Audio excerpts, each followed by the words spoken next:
How do you use AI in your regular life?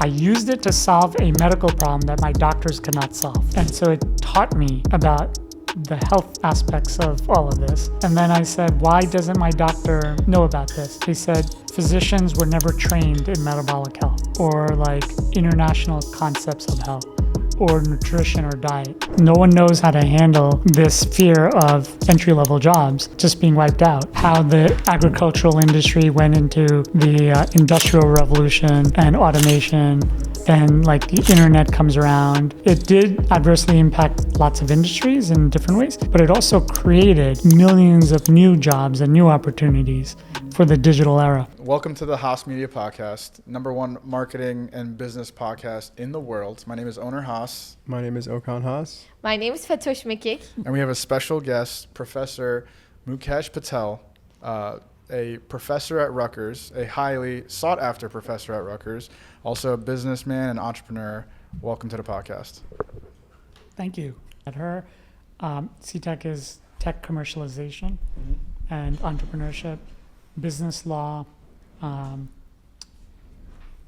I run the innovation lab, the Road to Silicon Valley program. So anything dealing with entrepreneurship, strategy, management.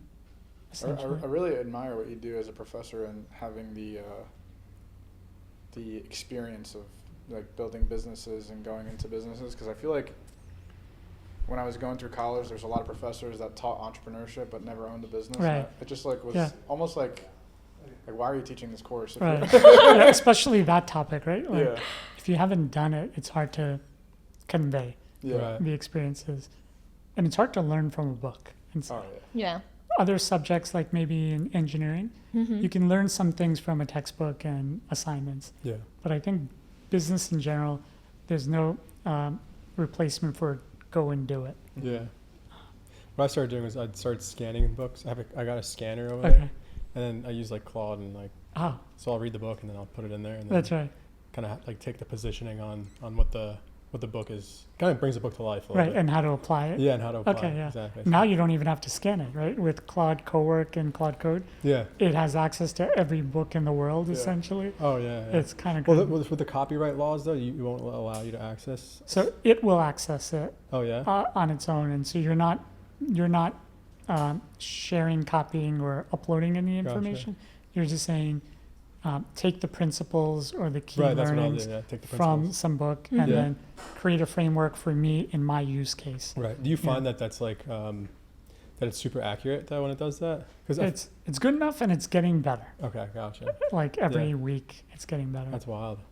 We run our small business on multiple AI platforms, and what it can do from HR, legal, finance, accounting is crazy. So we have a CFO and a bookkeeping agency, and they created our P&L balance sheet and cash flow financials Wow. for the last like 6 months, because we're now starting to package and market it to expand. Right. And there were a number of issues that my wife and I kind of flagged intuitively. Like the Mm. audio. We put it through AI, and it gave us like a 6-page report of 25 errors made by the bookkeeping company. Wow. And we sent it to them saying, can you take a look at this and see like what needs to be Right. improved or corrected? Right. And they agreed with all of it. What? And it took Yeah. 5 minutes. It analyzed 20 financial statements across 3 companies and gave recommendations. And then they came back and said, there's 5 of those items that need more deeper diligence, and we can't identify like the root cause or how to fix it. Right. Like open gaps. Put their comments back in and gave Claude access to our QuickBooks account, our POS system. It figured out all the root causes and said, I cracked the code, here it is. Here's all the errors, and here's how to reconcile it. Sent that back, and they're like, how did you do this? Like, but it's like professional level, pro level CFO Oh yeah. type of analytics. Well, where do you think everything like that kind of like AI development? Like, where do you think that's headed? Oh, Like, I mean, we just came Yeah, back we from that just- trip. with It's- jobs. A lot of companies building with AI right now? Oh, For example, like a everything. website, like, now anyone can technically build. Lovable, Yeah. Bolts, like all these platforms, Right. frontier platforms, can build pretty advanced websites Oh, yeah. Really advanced. in like 5 minutes, 30 Yeah. Did minutes. you get to use Fable 5 at all? Not yet. Yeah, So so they- we were they- using it. Yeah, and it's just- unlimited basis, right? Yeah, they Well, they just took it banned down. it. Yeah, they after took it 3 They down. just banned it. Oh, you used it? Yeah, We I used for the it. It was first so 3 days. good. It was so Okay. good. So somebody was on Instagram and they were showing how they made one prompt and it literally recreated the entire lovable website. Like, with like you being able That's to input a prompt to insane, build a right? website. It was, Right. insane. but what was weird was like, so I got to the second Fable 5 came out, I got an email, so I was like, oh, I didn't even Okay. realize it was coming out. So then I started using it right away, and my work was just so fast. Okay, And then like the next day or two, they took it down, right. and I'm like, wow, now my work is so slow. Yeah. Like I feel like I'm in a snail's pace now. Yeah. So it's like it's kind of a scary thought. No, though. it's very scary when you see the applications in healthcare and legal and accounting. Oh, to your question of jobs, it's a very sensitive topic right now Yeah. in universities because that. no one knows how to handle this fear of entry-level jobs Right. just being wiped out, Yeah. especially in tech or finance initially, but then it's going to be with engineers and everything else. There's two schools of thought, right? So Okay. you'll see some people talk about, Oh, yes, just entry-level jobs close the door. It's just all the way. will be impacted adversely. But the other school of thought is like, if you look at how the agricultural industry went into the industrial revolution right. and automation, Right. then like the internet comes around. Mm-hmm. It did adversely impact lots of industries in different ways, but it also created millions of new jobs and new opportunities for the digital era. So now the school of thought is AI may disrupt some things on one side, Right. but what it creates on the other side will be way bigger. Right. And so, I completely agree with that. I Yeah. agree with that. because like if you think about like the industry of podcasting, right, it's massive. But like digital audio, people thought that, okay, now traditional audio is done. And then you had digital video. Everyone said audio is done. Right. But audio came back. That's Oh, true. Yeah. Right? And it kind of just expanded Yeah. its footprint. Actually, video and audio is now more important than ever if you're a small business Right. because a lot of what Gemini is being used by Google, they're using almost like the podcast transcriptions, audio, video as ways to feed the AI data and That's right. help find your business. Yeah. Yeah. So like what I started doing with all our client meetings is I'll voice memo every single one of them. What do you use? I just use I have a Otter. Otter? Okay. Or I'll just use the voice memo app on that. Have you seen Fathom or Fathom? Granola? No. Really cool Really? stuff. Yeah. It separates the audios and stuff. It can do, of course, transcripts, analysis, analytics, but give you like a whole roadmap of an execution plan afterwards. Wow. And if you connect that to Claude will like send out, automate emails and follow-ups, Oh, that's sick. create calendar invites for Yeah. the next meeting, Yeah. summarize everything, and then give you prep meeting notes for the next meeting. That's Mm. crazy. And it does it on its own. Like it's a little scary because like it takes over your Yeah. Takes your over laptop and It's your like a- applications. Mhm. So do you trust it is a question. It's like autonomous working. Yes. right. Yeah, and the whole like going from generative AI 3 years ago to now agentic AI Mm. to AGI, Mhm. it's artificial general intelligence and super intelligence, to then quantum AI. Mm. And now the experts say quantum AI is maybe 2030 to 2032. So we're insane. only like 5 years away. So what happens Wow. when that? What happens when we reach? So people can't even predict what happens because quantum AI is not, quantum computing is not regular computing today. Mhm. Because right now we have the silicon chip and the circuit board, and it's mostly electronics. Mhm. And yes, it's getting faster, and you have cloud and all that stuff. But quantum, current computing, and you probably know this, is binary. Mhm. So it's either on or off, right? Quantum allows you to be both on or both off and still go forward. So it's parallel. It's not binary anymore. Wow. I think I saw like a diagram or something, a video diagram, Yeah. and it was like the difference between regular computing and quantum. And it was just like, it was like essentially like a path or like a maze. Yes. And it was just like one line, and it would be wrong, so it would come back and it would go to the next line. But then the quantum, it was like a bunch of lines Yeah. going at simultaneously, and then the one would find that path. Yeah, that's right. And so you need a computer that can handle a quantum chip. And the computer has to be, all of this has to be at a temperature that's colder than the coldest place on Earth, because otherwise it'll burn. Yeah. Right? And so the amount of processing power and all that is just, it's not comprehensible by humans today. Wow. Google has the Willow yeah. quantum chip. It's or the precursor of the quantum chip. And I think IBM is working on the architecture of the first quantum computer. Did you see a conspiracy behind it? About the IBM one? No, the the Google Google one? Quantum. No, what's the conspiracy? So apparently they said that when they built this chip, they went to go run it, and it basically broke through our reality. So they're saying that we're in a simulation now. Right.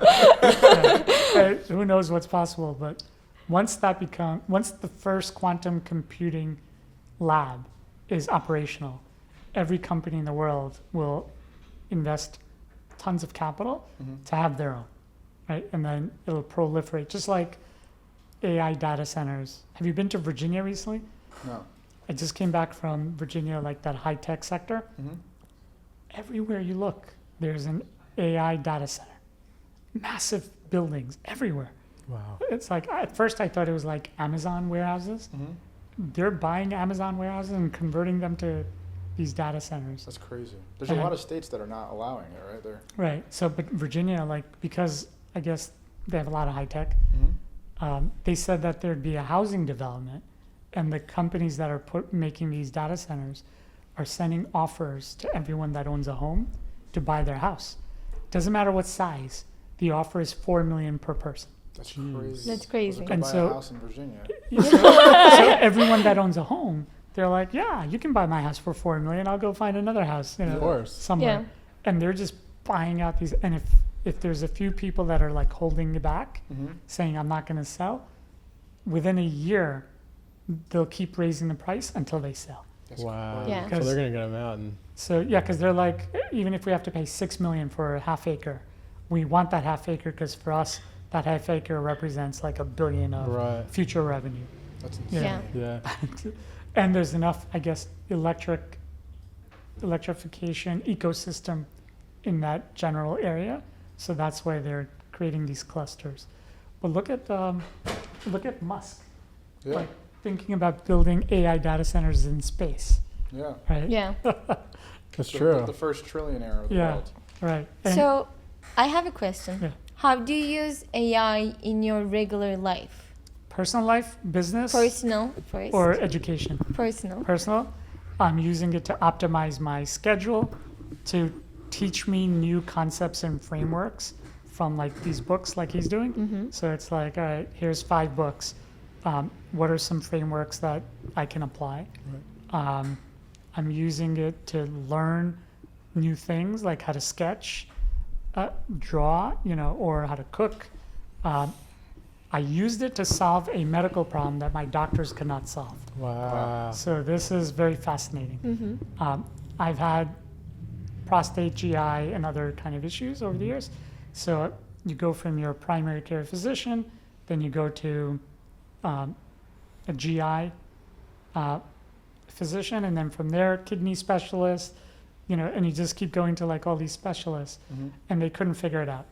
And then cardio exams and tests, still could not figure it out. So tons of tests, tons of doctors. And then I started with a chat with AI. I'm like, all right, here's my blood work report. Here's my other report. Can you help me figure out what's going on? And very quickly, it triangulated all the information, Mm-hmm. uses, the power of AI, and said it's a metabolic syndrome. Okay. I'm like, what is that? Mhm. So then it went into how cells and biology work and what metabolism is and metabolic health and insulin Insulin. and how insulin works and how your liver, pancreas kind of work in this space. Mm-hmm. And so it taught me about the health aspects of all of this. Mm-hmm. And then I said, why doesn't my doctor know about this? Right. They said physicians were never trained in metabolic health Mm. or like international concepts of health Yep. or nutrition or diet. They don't touch it, right? It's all about you diagnose and there's a pill for it, Absolutely. as opposed to like how do you prevent. Mhm. So preventative medicine is not Not really studied. really studied. And then the other thing is like your background, your culture, where you come from, everyone's genetics are different. So I said, could this be also genetic? And it found out that it is partly genetic. Mm. So I realized that my dad has like these shoulder muscle issues where you lose muscle and it's called sarcopenia. Mm. And then you have to get like shoulder replacement after a certain age and all that. So as he's going through it, I'm like, could that be genetic? And could this metabolic syndrome thing be connected to that condition? And it said yes. And if you're Wow. Asian, Indian, male, living in the US, second or third generation, you're a high candidate for this kind of stuff. Wow. Because- wow, that's crazy. Genetically, over the years, the diet has changed and all that genetic coding gets passed down, right? Mm-hmm. So Makes a lot of sense. I figured all this out, and then it put me on exercise and diet protocol day by day. So I tell it everything I eat and drink and when. Mm-hmm. It optimizes that, tells me all the mistakes I'm making, how to improve it. I've never gone to a gym in my life. Mhm. So now it's like, all right, go sign up for a gym. I'm going to walk you through all the exercises, the Yeah. sequence, the timing, the reps, the sets, the weights.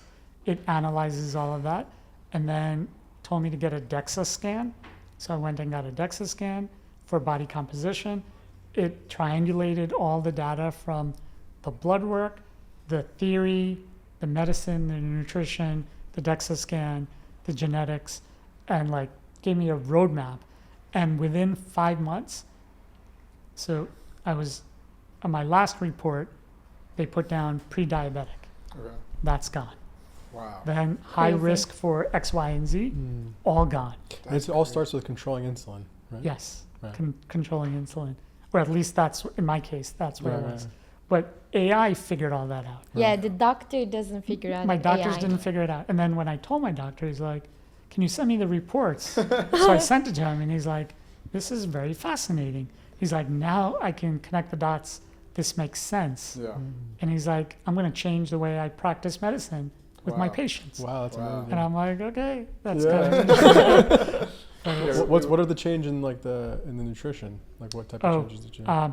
So vegetarian food, Indian food, it's not balanced from a macronutrient. right. So it tends to be very high in carbs. Right. And different types of carbs, so maybe not the best carbs. And then, so carbs, fats, and then protein is like minimal. Mm. Mhm. There's only like so many lentils and beans Right. Yeah. that you can, Yeah, it's Consume. similar to Turkish food. is it? Similar Okay. to Turkish So food, yeah, because they're very rich, very right? rich, In yeah. cultural Mhm. and so completely changed my diet. In fact, I now eat chicken and fish, so that was kind of a major transformation. Mhm. Right. But like it's changing health, It's amazing. and then even if it's for a few years, get healthier, and then decide what you want to do after that. Absolutely. Yeah. Like major change. Just going off of that though, like my question to you as a business owner, how do you differentiate yourself in a market where, like, let's just say I wanted to be a fitness trainer or Mm. like a coach or something like that. where like AI can just handle that entire thing. Like how do you how do you even market yourself? So I think if you can leverage AI as a co-founder thinking partner and explore more ideas, test them, validate them, or create structure around them, organize thoughts, connect dots, you can do more. You can't just relegate it to AI, because then AI tends to be very generic, right? So it takes all information, and the average of all information is average. Absolutely. So it's not outstanding. You have to contextualize it. You have to contextualize it and add that human judgment to say, based on my experience, what about this? What about that? And then once it sees those ideas, it improves exponentially, very quickly. Absolutely. Yeah, I noticed that as well. Yeah. That's what we believe too. So like, I think with the AI growth, you can't really take away the human connection. Yes, right. Right. So like, we believe that like, if you grow as an entrepreneur, as a business owner, an expert in a certain field, if you could, grow that brand and create that authority, create that trust with your audience, in return, people will want to work with you because of that connection that they've built. Yeah, and in your industry of media, let's say, there's such unmet needs across the board, right? Like everything becomes so noisy. People need to stand out. They need to have. Do you follow Alex Hormozy? Yeah, Okay. you love Alex Hormozy. We got $100 million offers right there. Yeah, we read all his books. there you go. Yeah. We did a cohort with him and like a bunch of entrepreneurs. Oh, you did? Yeah. His coaching program or Yeah, training yeah. program? Yeah. So we connected with a bunch of other entrepreneurs in there. Okay. There's like some high-level entrepreneurs in there, which is kind of cool. And then, so he talks a lot about some of those concepts because he did it in the fitness industry, right? Yeah, he started In with the Gym gyms. Launch. Yes, Gym Launch. So I think one idea is everyone, like today I had roofing contractors, and everyone has this fixed fee model, right? Lawyers and professionals have a time-based hourly model. That's going to go away soon because companies, businesses don't want to pay open-ended hourly rates for anything. They want to pay for results. Absolutely. As opposed to hourly. Maybe the intermediary is pay for a fixed scope of work, regardless of the results. So in our small business, we've hired a number of marketing agencies, and they're all the same. Like they all say the same stuff, do the same. But when it came down to, can you show us the data analytics? None of them can show us ROAS, return on ad spend. Absolutely, yeah. They couldn't show it. And then we're like, what about like simple concepts of we're a franchise brand, and so the franchisor negotiated a contract with like a master contract with a marketing agency, and they do lots of corporate websites and digital marketing. But on the local level, they're not that astute, and so they might know it on a national campaign, but not on a local. The local level is a different game. Yeah, different game. I think it's a harder game. It's a harder game. Harder I think game. so. Yes. It's more specialized, right? So, but they were servicing all the franchisees. This is just an example. And then 2 years ago, I looked at what they did. This is before using AI, talking to humans who do marketing and media. And they said, what you need to do in order to track if someone sees content and then converts is you need like a pixel on the website and then continue. So we brought that idea to the agency, and they're like, tell us more about that. So they were not familiar with it, or they just knew of it, but they weren't practicing it. Gotcha. And we said, how quickly can you get it done? Agency. And well, we just terminated them. If you're looking for another Last agency that tracks, let me know. No, we might have a bigger, broader conversation here. Yeah. Because it's not just one client. Like, I probably am connected to 500 small businesses. Oh, wow. Yeah. And they all are complaining about the same things. Lawyers, accountants, digital marketers. It's like all these services that support the business. So we come from a world where one of our first clients got us onto Dan Kennedy, like we were talking about earlier. Right. So Dan Kennedy is known as the godfather of marketing. Okay. And he has like this 10 commandments that he goes by. Okay. And rule number 3 is you will track and you'll be accountable on the results, whether they're good or bad. Right. So you can always connect something back to, if it's bad, how do we pivot from here? Right. And if it's good, how do we increase this? Right. So how we first started in video marketing, like video content, we were just doing videos for clients. And so within like a 6-month period, it would always be shaky with clients. And I was like, me and my brother were sitting down talking one day, and we're like, we don't want to just do videos, because a video is mean to the ends, right? Like if somebody's getting millions of views, but they're making $0 on return on investment, how long are they going to use you for? That's right. There'll come a point in time when they can't sustain that. Exactly. Yeah. And then so my brother started learning like a lot of the CRMs and the automations and everything. So now when we link up with personal brands or just brands in general, the first thing that we do is create some type of simple opt-in to track, okay, like when we get video views, like where are they coming from? Are they coming from certain videos? Are they opting in? At what's the CTR? What's the actual conversion into the lead magnet or whatever we've set up? And it's so important to have these metrics, because when we went from a video content agency to now we consider ourselves a marketing agency, and video is just content, is just one of the pieces. That's right. Like now you can see that, you know, we have our client lifetime value is like over 2 years. Okay. So it's like we increase our lifetime value dramatically just by giving them and showing them where the results are coming from. There's something to track back. Yeah, no, a lot of like, so the way we use the video, the organic video, is, well, we do a lot of mass distribution, as in like we actually learned it from Hermosi, and we see a lot of patterns in other marketers. They say a lot of the same stuff, just repackaged differently. So we started to notice that the more we started studying it. But in the beginning, it has a lot to do with volume. So organic volume, just getting as much out there and getting in front of as much people as possible to get that direct response. This message is working, this message is not. Right, like A/B testing. Yeah, and you start to figure out like, okay, when I talk about this, like if this expert talks about this or says this keyword or, you know, talks about that, it always does well, right? So it's the audience directly responding that they're interested in this thing, right? So we'll take that, and then now we have some foundation to work off of, instead of just burning money on ads spend and just trying to guess, right? And you know, spending money on that national marketing agency, they were spending money on boosting Facebook ads, and the concept should be, you don't boost until you see what really works. 100%. Yeah. Otherwise, it's just going to random places being boosted, but it's not your target demographic. It doesn't know what your target is yet. And so we would get comments and followers from all over the world, and we're like, they're not our customers. No. They're never coming in. Right? They don't even know where we are. Absolutely. But yet, like, the money's being spent to reach out to them. A lot of people don't know too, like when you're playing the local level too, like how we're talking about local businesses, people want the immediate gratification. It takes a long time to build trust on a platform like Google. And like one of our cousins owns a restaurant, and they have 133 reviews.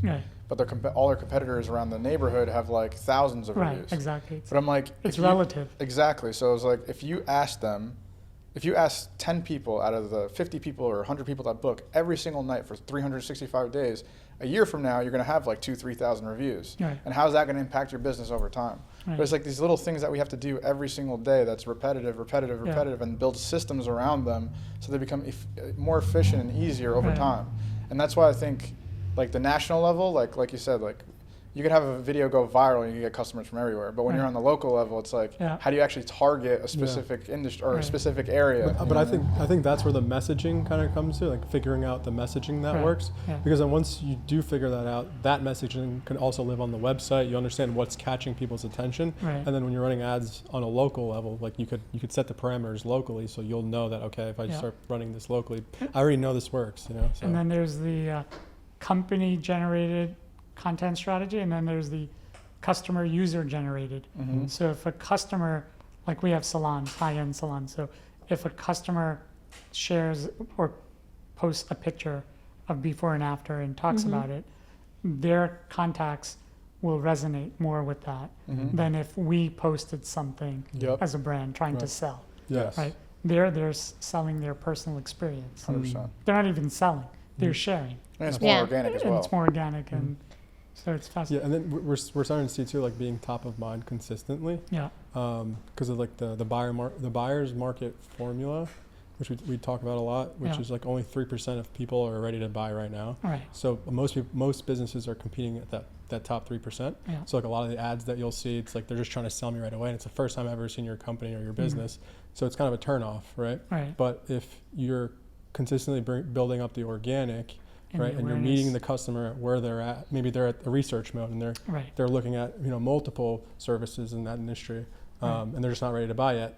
If you start speaking to them in that language, right, at the right time, within the retargeting, they'll start to buy, and then you're nurturing the leads throughout the process, Right. and then you're within that target market. You're talking to 100% of that market instead of just that 3% That's trying to right. sell them right away. It's Oh, kind of a that's turn off when you do that. You know Yeah. what I mean? Yeah. That's So, good. So I've been thinking about a model that potentially could be disruptive. Mhm. Some people are doing it now. In the legal industry, it's been used. It's called contingency. Mhm. So it's like taking a percentage of the of the outcome, the upside, Mhm. and if that scales, it's worth way more than the pricing model that traditional firms think about. 100%. So I'm fascinated with this concept, and I think in digital media, digital marketing, it has a great use case. yeah, Yeah. So- it does, yeah. We do that actually with a couple Oh, of you do clients, it? Yeah, yeah, So we have Okay. a retainer model, Right. and then we'll do like, depending on what the needs are and how intensive it is, we sometimes go anywhere between like 10 to 25% on, Of what it produces. Yeah, the Mhm. outcome. Right. Yeah. because that way it's like, because we worked with a few clients where they were hitting like 80,000, 100,000 in a month, and for us, like, our base retainer was paid, and then for them to pay us 25% of Right. money that we generated that they didn't have before, they were like more than happy to do it. Right, exactly. It removes all the obstacles of objections, Mhm. Mhm. right? Because it's becoming like a partner Mhm. and sharing the upside. Absolutely. Yeah.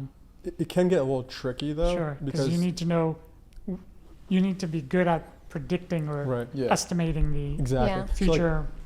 cash Also, flow, I also guess. predicting how good that partner is that you're Right. partnering up Yeah. with. well, you're Sure. essentially also like building another business. So it's like, okay, like, do we want to? We'll look at the model and be like, okay, is this something that makes sense, Mhm. right? And will this generate the income with the amount of sweat equity that we'd be putting into it? Right. And if it does check those boxes, then we'll go fully into it, and Mm. majority of the time we'll see a Sure. good result. Do you have a lot of franchise businesses as clients? No, not really. With Is it- gym guys, but Yeah, actually, yeah, we got one. What? Well, But he's more of a personal brand, and he Okay. just wants content to go out there. Okay. We're like slowly talking to him about like trying to help with leads come through. But some people that we work with, they just want the content, Mm. yeah, and then other people Mhm. they want to see the results and leads and everything. yeah, The reason I'm mentioning franchise is there's an interesting hierarchy of how the industry is set up. Mm-hmm. So if you get one franchisee within a brand and it's successful, very quickly they can introduce you to the franchisor, and now you can get 30, 50, 100, 500, 1,000 Mm-hmm. clients in one shot. Oh, wow. So Mhm. it's a accelerator for distribution, Mm-hmm. right? Because once the franchisor approves it or greenlights it, Mm-hmm. they're just going to tell all the franchisees, this is who we're recommending Wow. or using, Yeah. Yeah. and then it's like game over. It just goes everywhere, right? Wow. And then once you get one brand, all the other brands hear about it because franchisees across brands talk. Mm-hmm. Like, who do you guys use? Who do we use Right. for POS, for this, for payroll, whatever it is, for marketing? Then it spreads across brands. Then it goes from one industry to another industry because there's industry franchise associations Oh wow. where you connect with, professional services, gyms, this, that, Mm-hmm. real estate franchises, whatever it is, food franchises, and people start sharing vendors and Mhm. recommendations. Mm-hmm. Then you go across industries, and then the hierarchy up is that private equity firms now are taking a lot of interest, the micro private equity firms, Mm-hmm. in small businesses and high growth industries and businesses because they see it as an opportunity to take something that might be fragmented and do a roll up M&A strategy and then build brands that are national We got one of the biggest opportunities in the next decade right now with all the baby boomers Yes. trying to exit. So. Yes, right. Yeah. The whole retirement, the whole ETA. ETA. So Harvard calls it the entrepreneurship through acquisition model. Mm-hmm. And now it's at like Harvard, University of Chicago, Stanford. Lots of universities have courses and programs in ETA. So the concept being that you can acquire a small business from a private company from someone who's retiring and doesn't have a succession plan because they don't have kids that are going to take over the business. Maybe there's health issues, maybe there's divorce, they're tired, they want to travel, they're retired, whatever it might be. They want to diversify or just exit, right? Partial or fully. So you can acquire these businesses at a multiple of EBITDA, let's say, at a reasonable low single to mid, digit multiple.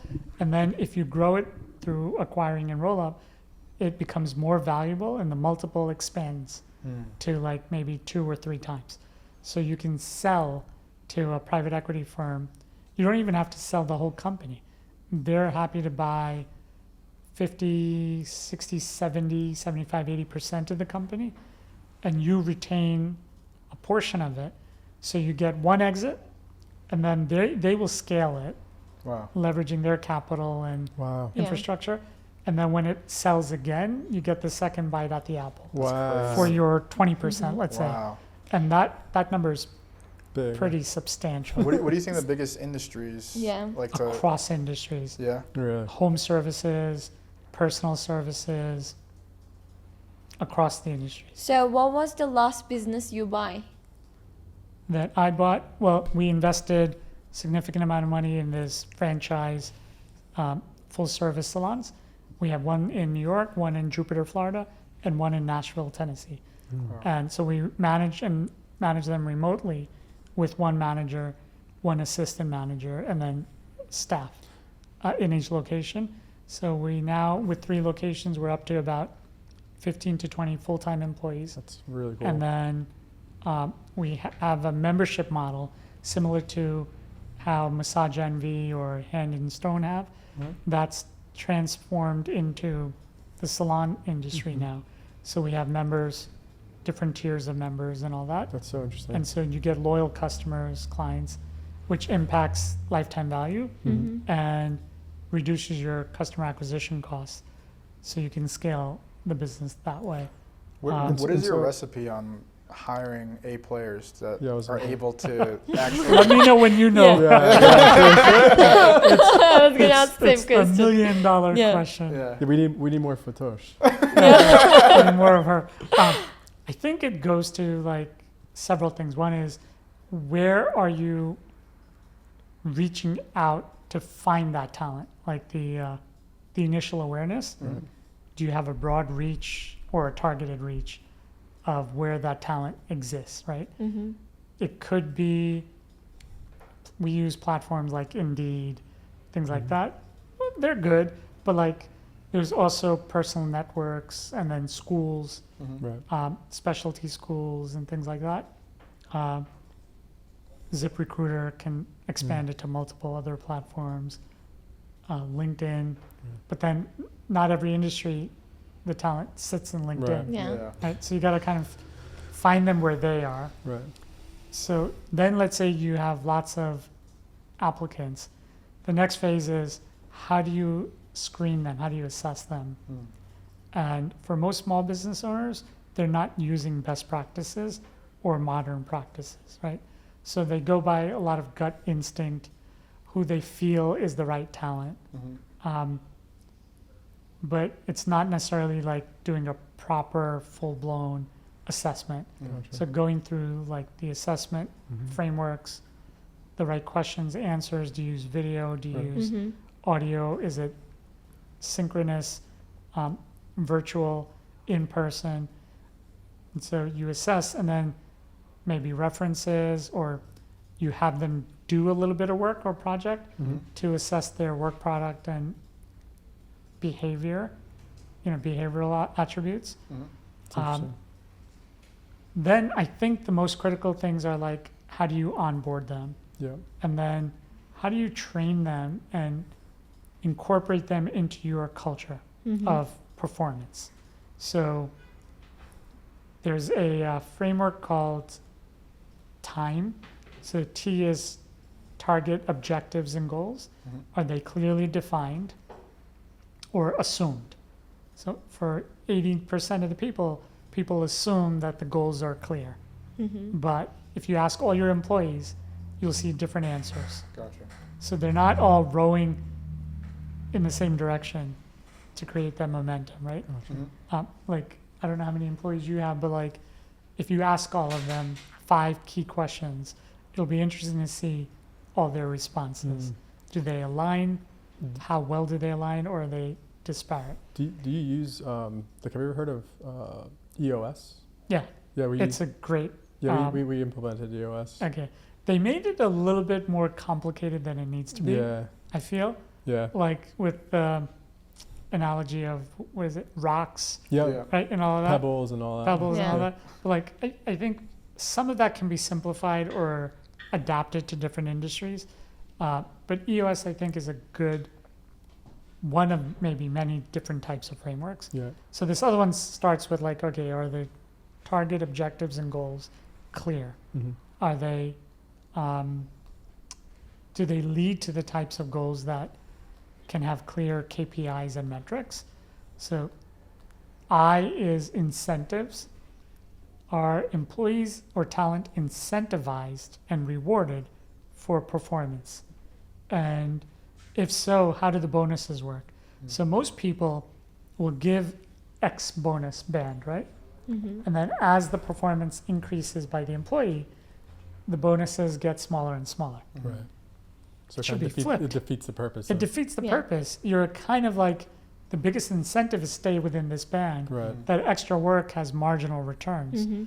Doesn't make sense. Doesn't know. But if you say the bonus gets exponentially larger, Right. the higher you go or the more you produce, now the incentives are aligned. Absolutely. Like Yeah. hit it out of the park, exceed all expectations, not just Yeah. lower Like targets. you make it very challenging to get to that point, right, but the reward is Right. what much higher. much higher. Yeah. Yeah. So incentive and reward, are they aligned? Do you have a good cadence and a metric for that? M is all metrics. Some companies have way too many metrics. Some have none, and some have a few, but they may or may not be the right ones. And then, does everyone even know how they're calculated? So I was on a call this morning with my manager from Florida, and we were talking about RP LH is a metric, revenue per labor hours. So when you have a team, that should be calculated, assessed, and measured and monitored to make sure that it's in the right bandwidth, and then it keeps improving. And so it's the revenue. Revenue per labor hour, So the revenue that the business is generating per labor per like per work. total labor hours. Gotcha. Right? So let's say we have 5 stylists, and it generates in the week $10,000, and it was maybe 200 hours of labor. Right. 5 people, 40 hours, about 200 hours. If that number is not measured and tracked and improved, then payroll as a percentage of sales goes out of whack, because payroll often tends to be the largest component of your P&L. Yeah. Right. Also So- the Achilles heel. Yes. Yeah. And so you think you're doing well. They're active. They're working. You have clients. They're producing, but the operational efficiency, the productivity is not as good as it should be or could be. Now, of course, employees are going to push back, saying we're working so hard, we're doing everything we can, but look at the stats, look at the numbers. Numbers don't lie, right? And you can contextualize it, but the numbers are a great way to equitably measure performance across people, divisions, departments, units, products, services, to see what is profitable and what is not, and what's efficient and what's not. So how do you end up with buying a salon? So my wife and I looked at a number of different businesses. We hired a national franchise consultant. She's out of Charlotte, North Carolina, and it was virtual. So she interviewed us and gave us like a detailed assessment. over a few weeks. Had us like write essays and respond to her questions and do interviews. And after all that, she said, okay, let me go find 5 potential industries or opportunities that align with your skill sets, your passions, your interests, your goals. So that was a fair way to like start the process. She came back, and the 5 industries were fitness gym, an emerging brand out of California. That the parent company owns 9 brands, pretty successful. You've heard of many of them. The 10th one is what they were selling as a franchise, because they're the newest brand in their portfolio. So we looked at the fitness. Then we looked at preschools and day schools for like preschool to kindergarten age. So we looked at that industry. Then we looked at automated businesses where you need 1 employee, automated laundromats, or high-tech laundromats, things like that. We looked at a mental health clinic, something in healthcare, highly regulated, and New Jersey is not quite, certain states are easier to get the licenses and expand. So we looked at those, and then one of our friends who's on the faculty at RBS, she does brand and marketing. She said, have you heard of this salon brand? And we said, no. Have you ever thought about the industry? We said, no. Neither my wife or I come from the industry. But they were Jersey-based, local, and they were growing pretty fast. So within 10 years, they had like 30 plus locations in 3 or 4 different states. So we met with them, understood the business model, and said, okay, this is interesting. We don't know much about the industry, but we're not afraid of taking a risk or learning. And so let's give it a shot. Maybe we can bring new ideas to the industry because we come from outside, right? So innovation sometimes comes from outside. So we committed to multi-units or 3 locations, but then we also had an opportunity to become area reps in 3 states. Wow. So we took the territory of most of New York, all the 5 boroughs, and Westchester County. In Florida, we took Tampa, Miami, West Palm Beach, Boca, Delray, Fort Lauderdale, and Jupiter. And then in Nashville, downtown Nashville, and like the surrounding counties. So we're in Brentwood, which is the next town over. And so we are now, some people call it as a master franchisee or a sub-franchisor, but we own those territories. So anyone else who opens in those territories, That's so cool. we support them, we Yeah. coach them, but we also share in the upside of that territory expanding. What was the most challenging part with acquiring, that transition? So we built them from scratch. Okay. So the first biggest challenge, we had a national realtor who did the data analytics and said, you want this much local demographic data of average income, average net worth, female to male ratio, age demographics, walking patterns, driving cars, go near a Starbucks, go near established brands, Orange Theory, things like that, where they're complementary businesses, and the magnet of local market pull can be shared. So finding the locations was pretty easy, because we would go on day trips to all these cities, and within a day we'd look at 10 locations, study the analytics and the data, and then very quickly decide what the top options are. The second challenge was negotiating the retail leases. So if it's a big real estate company, those leases tend to be fairly extensive, 100-page, legal size, fine print. So we found a law firm that does it on a fixed fee basis per lease. It's like X $1,000 per lease. Doesn't matter how many hours or how long it takes. And so we went through lease negotiations pretty quickly. It was just a dollar investment. And then once they were ready, signing them, and then the build out was really challenging. Finding a architect and a GC in like Florida is almost impossible. Really? So here's the example. We reached out, my wife and I, to 10 GCs and architects. 8 never even called us back. So we would leave Wow. voicemails and Crazy. send emails Why do you think saying that is? we're a though? new customer. Oh, I'll tell you. And we'd be like, we're a new business. We're based in New Jersey, looking to build out a retail shop there. 2 responded, and they both said we can set up an appointment 2 years from now. Are you- 2 Crazy. years? And we're like, why? What does that mean? Maybe you should back to be And architect. we're like, what does that mean? And they're like, just come here and you'll see. So we went there. There's cranes everywhere. It's the amount of new permits and new construction is off the charts. Especially in Florida. In Florida. This Yeah. is in Florida. This is in Florida, yeah, right? Is off the charts. So they're like, you have 1,000 square foot build out of a retail store. I've got 10 clients asking me to build 100 homes each. Yeah. Wow. Developers, Crazy.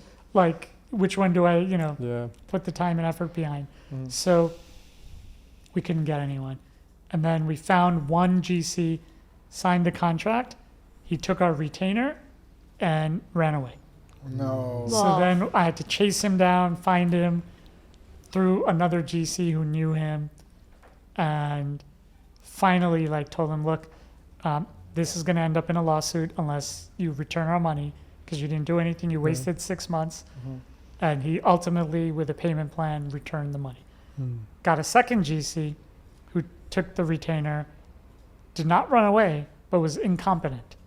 I wish had run away. Because the work he started, it was so not well done Right. and caused liability for us. And we're still embroiled in lawsuits from that. Dang. Right? Crazy. So, Yeah. It An sounds- Just- entrepreneurship Yeah. class doesn't teach right, you right, that. right. And what textbook is going to teach you? Yeah, Like, how do you deal with GCs and how do you, yeah. I think that's what separates. If you're an entrepreneur, is literally how much stress you can take Yes, and just right. keep going. how many problems can you solve and how Yeah. quickly Yeah. and keep going and not quit. Yeah, Yeah, that's so- why I find the best professor. Yeah. 100%. Who has a lot of experience with a lot of companies Yeah, before. I've co-founded 10 companies in 6 different industries Wow. over the last 25 years and scaled one pretty nicely That's sick. to about 100 million AUM. Wow. And then, so learned a lot through this process of managing teams and talent. But going back to it, it's so hard Yeah. to assess talent. So and that was the salon is bootstrap business, right? Yeah, so it's Yeah. all our capital, no Yeah. debt. It's all equity. So No what- partners. What's the difference? Have you ever gotten seed funding or anything for any type of business? So we were approached. Oh yeah, for other companies, Mhm. yes. So what's the difference between going bootstrapped and getting seed funding? And, Good question. So I think one is you have more financial resources if you've taken in capital, Mhm. but it also means you have more bosses, partners, or stakeholders that you are responsible for, right? And people say, "Oh, you raise money, it's great."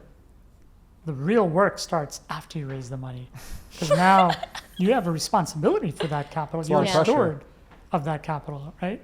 And so I've raised about 40 million of equity capital and about 125 million of debt capital for my companies, my businesses. Wow.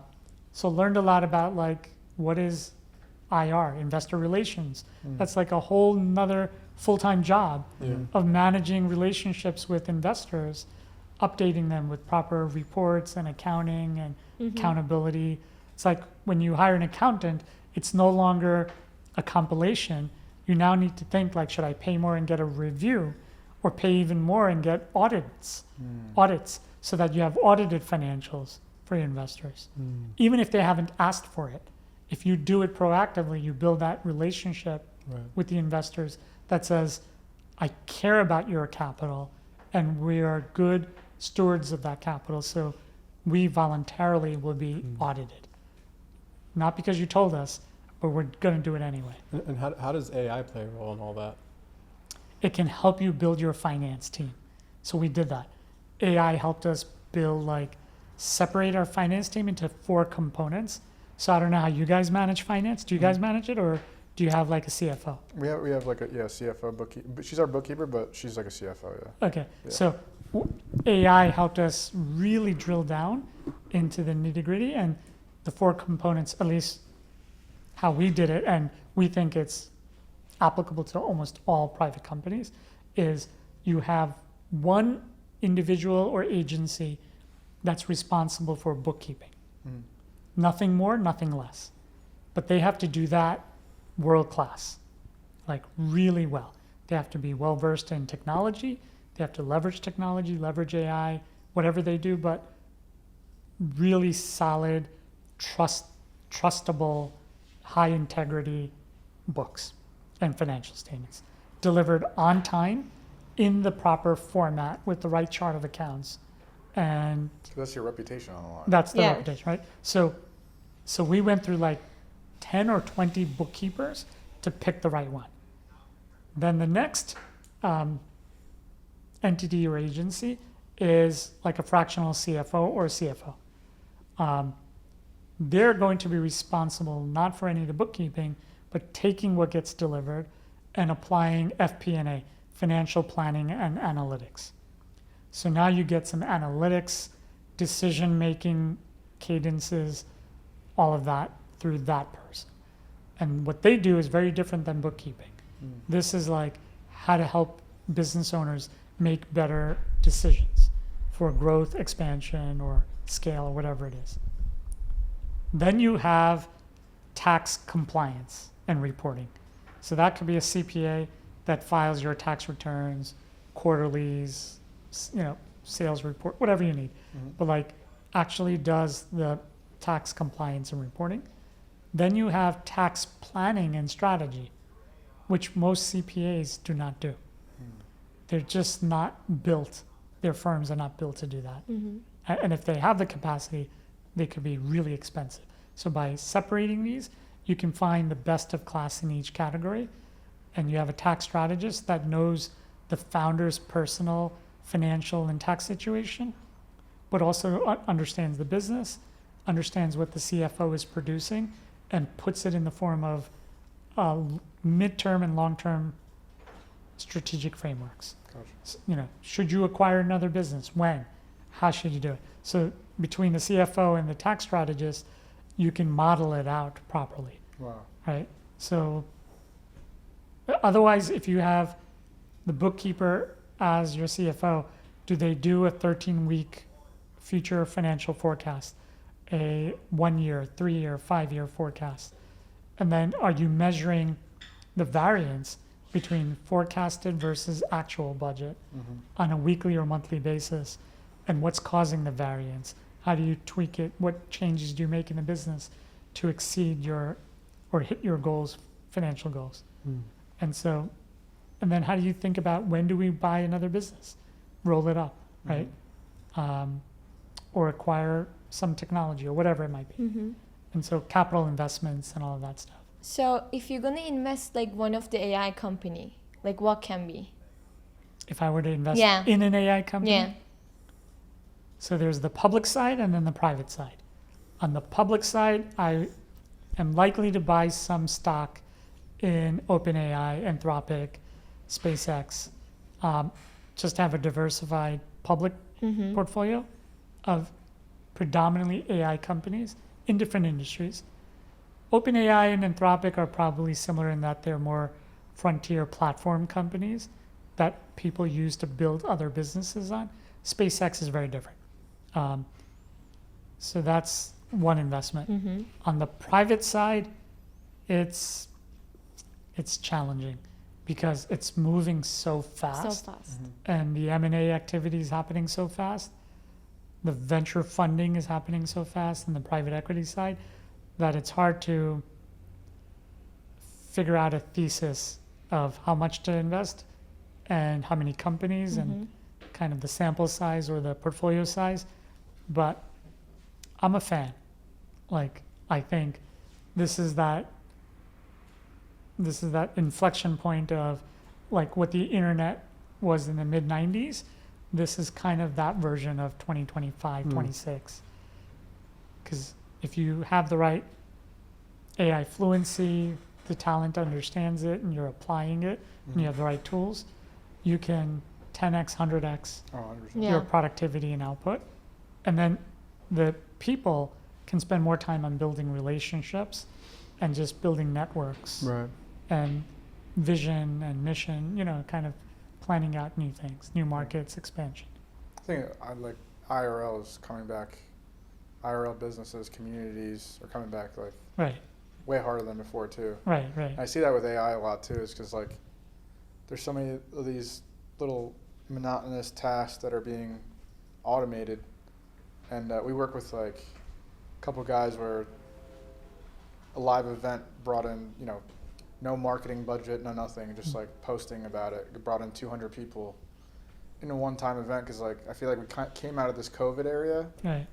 and now it's like people want to get back out there And they wanna connect. and Yeah. connect. And So everything. it's So I think that's flipping- where AI will really help a lot of people. Yeah. It's like, why are we going to do this task that is just repetitive and boring, where you can just automate it, and now you have more time to, like you said, connect, build network, relationships. build relationships. Yes. Yeah, even like mailers and stuff are super slept on now. Right. You know what I mean? Like physical things, like actually sending Mhm. someone something physical. That's There's right. something to it now. It's like more stands out more. That's right.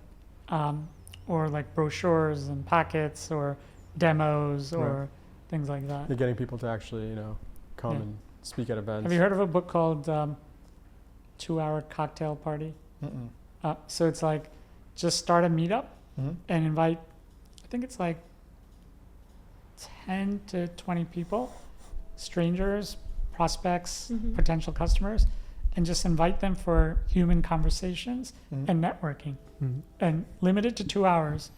And as you do it, people will bring other people to the cocktail party. Yeah, That's yeah, awesome. yeah. Great. And the cost is so low. It's like a It's like- mastermind. It's a mastermind group, right? Like Mhm. form hundreds of these and your network just is exponentially.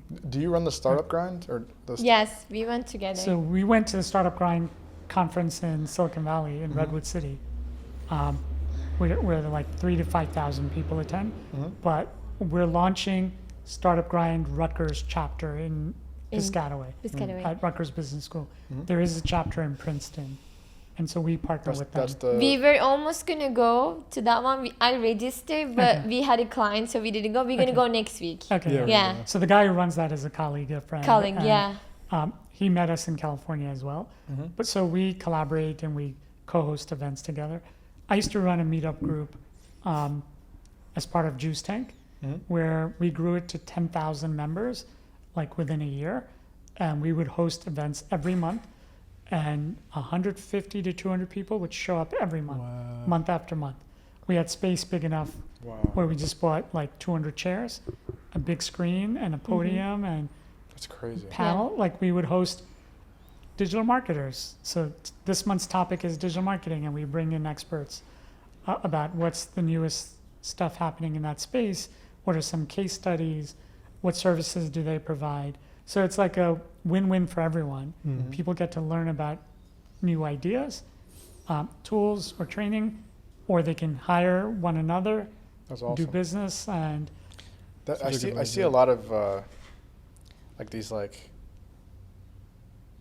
macho gurus online. They're like, you don't need to go networking. You just put your head down and keep working. Like, what's your thoughts on that? Like, do you think networking is a huge part of growing a business? so I think for each is own. So if someone wants to build a one-person unicorn billion-dollar company sitting in their basement or garage and a computer screen, if they can do it or they want to do it or it achieves their objectives, Yeah. there's nothing wrong with that. Mhm. On the other side, you have people that are like, I want 1,000 employees and I want to grow and create jobs. That's fine too. It's true. If you like dealing with people and managing people, that could be a phenomenal business. Mhm. Others are like, I just want B2B and have a network of thousands of businesses as part of that network. Mhm. That works also. I don't think there's a right or wrong answer. Yeah, I agree with I that. think it goes to Mhm. like, what's your Maybe personality. your type. personality, what's your objective or North Star, what drives you? Like some people will say like, oh, I started my business and the worst part was dealing with the people, right? So Mhm. if that's the founder, then maybe they should rethink and not be a Mm. people intensive Yeah. Right. business. Yeah, I think that's why me and owner got pretty lucky. So he's definitely more on the extrovert, client relations, The visionary. visionary OS. I'm a visionary as well, but I would say he, ideas come to him a lot more. But I'm probably more, behind the computer operations, more of that Right. tedious task. Well, that's a complementary kind of allocation of roles, right? Yeah. So you can complement and supplement each other, as opposed to having strengths in the exact same domain, Yeah, yeah. and then feeling like maybe you're competing right. or, sometimes Clashing. Yeah. clashing Class. if there's different ideas. Yeah. But like having complementary skills is Yeah. awesome. Yeah. Like I'm like really big off of like structure. Okay. It's like everything needs to be structured out. Yeah. And are you more like go with the flow? Go with the Yeah. flow. Yeah. I'm structure. I'm relaxed, less stress. Try to talk to as many people as I can. Right. I have a bunch of ideas, and then like we butt heads sometimes, not just because of being brothers. But Yeah. it's like I'll have this new idea, and he's like, "That's great, but remember that idea that we had a month ago that we're Right. implementing right now?" Yeah. Really, back to like here's where we are. Yeah. It's not green light. Yeah. Right. It's Yeah. a red light or yellow light. Like, But it's I like important to, I like to bring have. it down, like Right. down to like, okay, what's the first thing we need to do Right. to make this a reality? Like I see where you're trying to go. Right. But, like what is that first step? Yeah. Yeah. Yeah. So And a mix of them. yeah. Like I'm also good at that part, she's and I'm very also good at good at relations. Okay. Yeah. Yeah.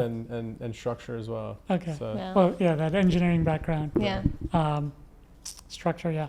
Do you guys use like platforms or tools to like organize your business? Yeah. like the Notion. Go or high something? level? we use Go High Level.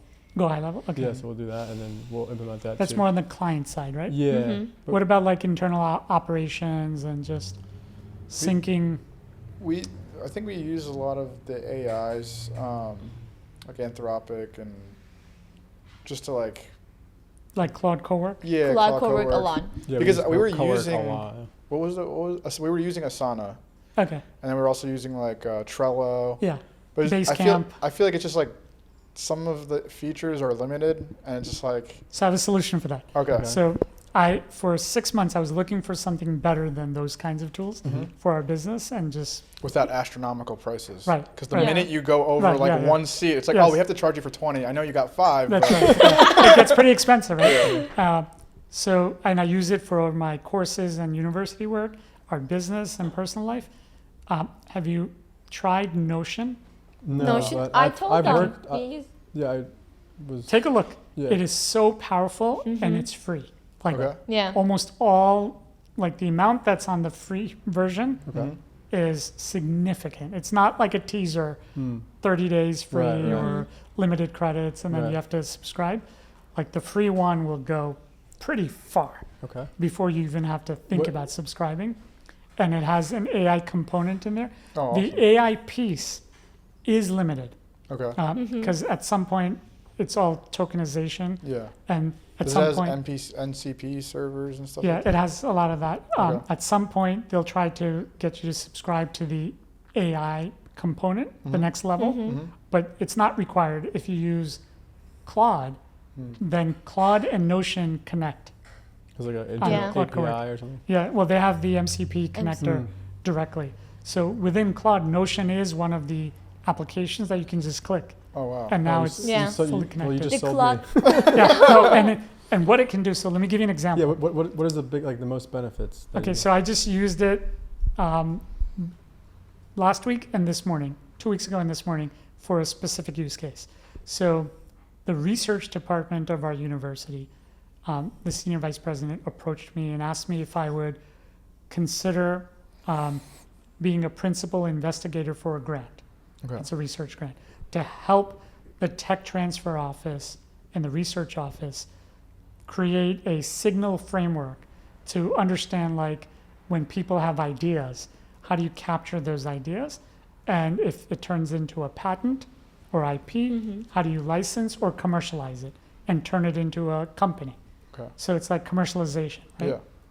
My course is on Yes. commercialization. So I said, do you want me to help build out the AI for it? They said, no, just the rubric, the signal for it. Mm. And then we'll have the AI piece as a separate phased project later on. So it's a 9-month grant, and I have to do the research, talked to a lot of collaborators, faculty, administrators, tech transfer office, technologists, people that invent and commercialize, and then create the framework for them. And I have 9 months to do it. So I've never applied for a grant because I'm on the professor of practice, where I bring in industry experience, not necessarily PhD doing research and writing. Right? So for me, teaching and commercializing and practicing what I teach in the real world is more relevant for me. So you have the research tenure track and you have the professors of professional practice track. So I'm on that track. Gotcha. So for me, doing a grant, a research-based grant, is not in my wheelhouse. It will take a lot more time and effort and a bigger team to kind of pull it off. So Claude and all these AI platforms helped me understand the requirements, analyzed it, gave me a step-by-step implementation plan, what conversations to have with whom, piece it together, because you have to talk to the finance department for the budget, your department for credit waivers, the research office for what their requirements are. There's like so many moving pieces. And it's like a new business, basically. Got through all that, and just yesterday, I received the award for it, right? Crazy. So, and it's a sizable Sizable. budget, and it's highly visible. Like even the president and chancellors and senior VPs of research, like all know about this thing. Wow. And they're talking about it in their That's circuits. amazing, man. Congratulations. Thank you. But like, here's the example now of Notion and AI. Because that was a lot. I'm just like, did I make a mistake? Should I have done this? Should I have done it? Because sometimes you get what you ask for, and then it's like, I'm going to go raise $10 million. I just raised $10 million. Now my VCs want me to scale this company 10x in 3 years, and then sell it in 5, right? Like, how are you going to pull that off now? The stress is on, right? So I'm like, okay, stress is on. I got the email. It went to like so many pretty high people in high places. And I was like, okay, how do I organize everything I need to do for this grant and the research initiative when I haven't done that before? So Claude Cowork connected to Notion. Claude Cowork gave me let me take half step back. ChatGPT Pro gave me like the creative framework of how to conceptualize all the moving pieces. I said, give me instructions that I can bring to Claude Cowork. So it gave me the output. That became the input in Claude Cowork for a project. Claude Cowork took that, and then I said, what tool should I use? Is it Asana? Is it Trello? To help me manage the project and all the stakeholders and everything. And it said no. So then I'm like, Notion? It said, that's perfect. So I'm like, okay. So I might have picked the right tool or the right platform. Then I said, can you give me instructions to put in Notion? It said, I can create the whole setup for you in Notion. Wow. Because you gave me access, remember? Yeah. I'm like, yes, please do it. Within 2 minutes, my entire Notion architecture, Wow. all the databases, all the components, all the pieces, the information, it pulled it from my emails, my Google Drive, and my award, pulled all that information plus the Rutgers website and populated Notion, set up all the databases, like 12 databases, components, pages, workflows,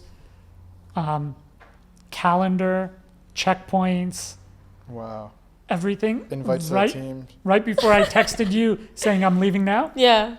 it did all that for me. It would have taken me at least 100 hours to do that on my own with Google search.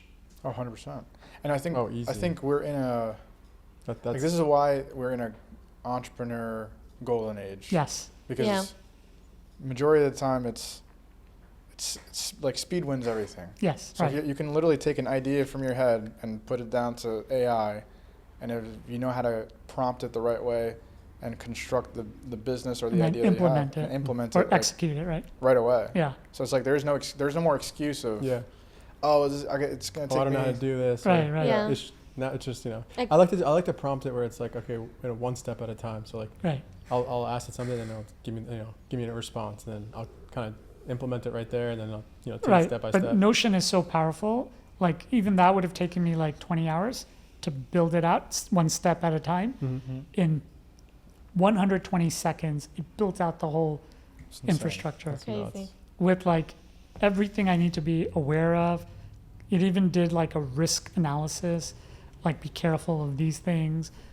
Everything laid out. Like So I have a question actually on I think Notion can take your business to a whole new level. Like we're- Notion Yeah. connected to we're Claude sold. Cowork. Yeah, We're we're sold. You I'm, can use I'm Notion. on Claude Cowork all day, every day. Me Right. too. So, But now let it do Notion for Notion. you. okay.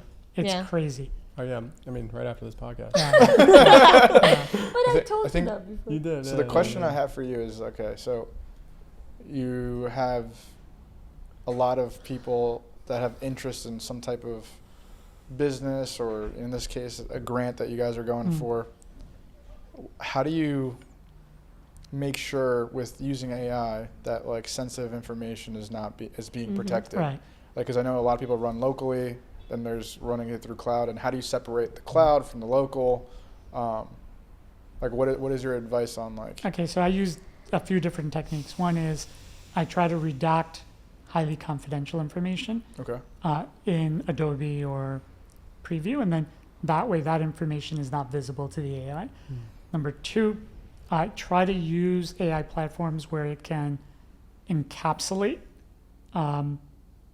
your information. Mhm. So have you heard of Notebook LM Yes. from Google? Yeah. We use Yeah, I use it all Notebook the a lot. time. It does that, right? Like it kind of says, look, all the AI, it's not going to be used for training the model, Mhm. but it's limited to the information you want it to assess or access. Gotcha. So you can use things like Notebook LM or other things like that. And then the information that it puts out is a little bit more generic than your information, but it's good enough to be the input, but it's not, it doesn't have any privacy data. Gotcha. So it's kind of like cleansing the data a little bit Mm-hmm. so that you minimize the The risk. the risk. Yeah. Mm. I don't know if you can completely eliminate Right. Yeah. a Yeah. risk. And the third thing I do, and I don't know because there's no court case that proves this thesis, Mhm. but before I start a project, I'll say, this is the name of the project or what it's about.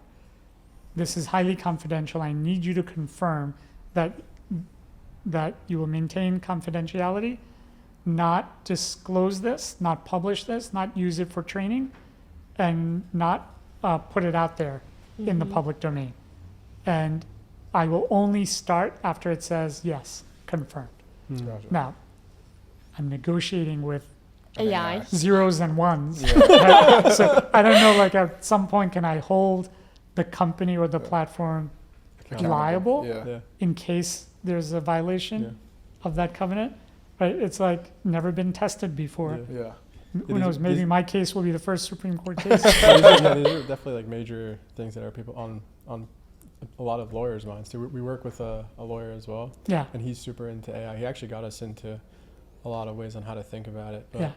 he says like, you know, So law firms are interesting industry because they are resisting this AI revolution. right. Mm-hmm. For a couple of reasons. One is they don't want it to revolutionize their practice, Right. right? Or adversely impact it or whatever. That's number one. Number two, They want to get paid by the hour. Yeah. well, they want to hold on to their Yeah. old business model, Of Yeah. course. and they don't like change. Yeah. So they're relatively conservative. Remember, they're all trained to avoid or mitigate risk. Right. Mhm. That's their mindset. Makes sense. It's the damage that law school kind of does, Yeah. Mm. right? Because I went to law school and Oh I really? Yeah. practiced law for like 14 years. Oh wow. I was a startup lawyer, Oh, sick. had a very successful practice, but practicing law and representing startups actually, in a weird way, adversely, negatively impacted my ability to take risk. Makes Mhm. sense. Because your lens is, where's the risk? Yeah. How do Yeah. I avoid the risk? That makes a lot of sense. The best way to avoid the risk is don't do it. And so it's like every time you think of an idea or a business, your mindset is like that inertia is already Right. built up Right. of like, wait a second, it's too risky, and you don't take that many You chances. don't take that leap. Yeah. Mhm. I had to leave the practice of law, sell the practice, exit, to come to the other side of being an entrepreneur, to take risk. Right. Now I can't stop taking risk. Like I like this side Yeah. so much better than The other the other side, because I feel like, okay, It's a bittersweet. it's a paid service. Mm-hmm. Some call it hired guns, right? Like there's thousands, millions of legal professionals Mm-hmm. that they want to just do that piece. Just hire them, right? Find the best ones at a reasonable fee, or negotiate a cap or a fixed fee structure, and then hire them. But I don't find that to be the multiplier effect. Mm-hmm. It's just a hired professional service. I'm not trying to downplay what they do. Mm-hmm. They provide valuable services, course. but building things, like bringing ideas to life, Mm-hmm.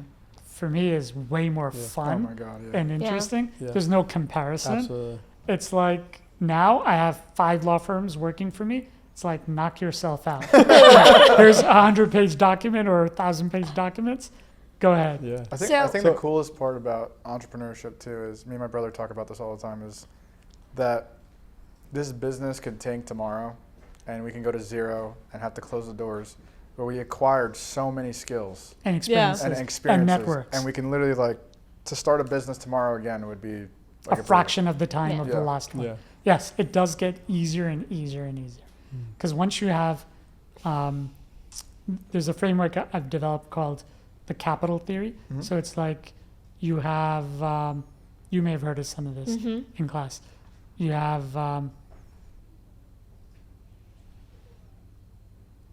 intellectual capital. So that's your business acumen, your experience, business models, strategy, all of that stuff. Mm-hmm.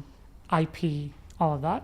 And then you have human capital, which is your networks of people Mhm. who are experts, domain experts, or serial entrepreneurs, investors, and they can change everything for you so fast. So you have human capital, intellectual capital, financial capital, investors and backers, and then network capital of strategic partners and alliances.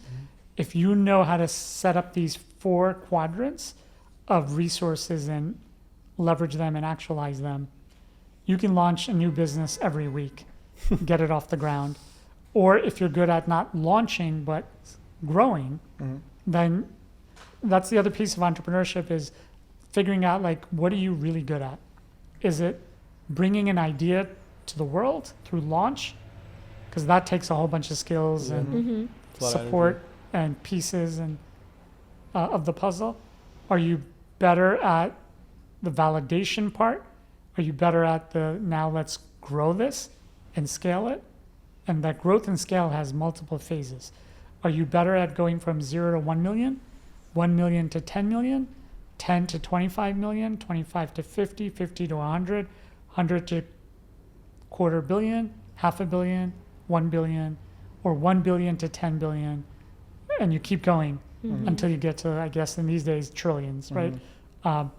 So knowing where you are the most effective and then playing that role multiple times, you'll probably expand into the next phase up pretty quickly, or stay in the same bandwidth but do it efficiently and really well. Mhm. What do you think, like, the biggest? What's the hardest? What's the biggest mistake that, like, entrepreneurs do, like, trying to get into a space, if, like, they're good at one of those 3 or one of those 4? Maybe not recognizing their weaknesses and building a team that addresses that early.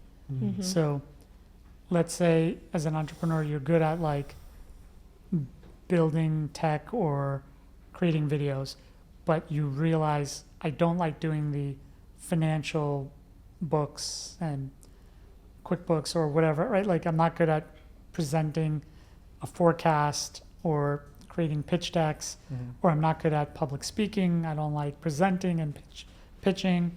I'm not good at networking. if you realize that early and find someone who's great at that, you can overcome like the adverse impact of the you don't know what you don't know, Yeah. right? Or legal. Like there's so many entrepreneurs that I talk to, and they're like, "Oh, we're gonna go raise our $5 million seed round," and in 2 questions I can figure out very quickly if that entrepreneur is experienced or not, what big mistakes they're making or not, or who's on their team. What's your 2 questions? Well, first question would be, how are you structured as a company?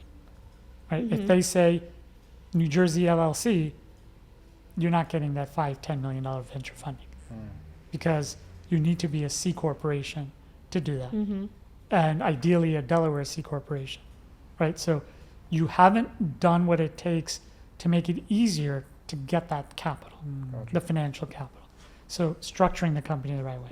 The second question would be, you own equity in your business. Did you do a election? Do you remember? Which one? I remember all of the things what you said. Okay. Even this C corporation buying from Delaware because it was no tax.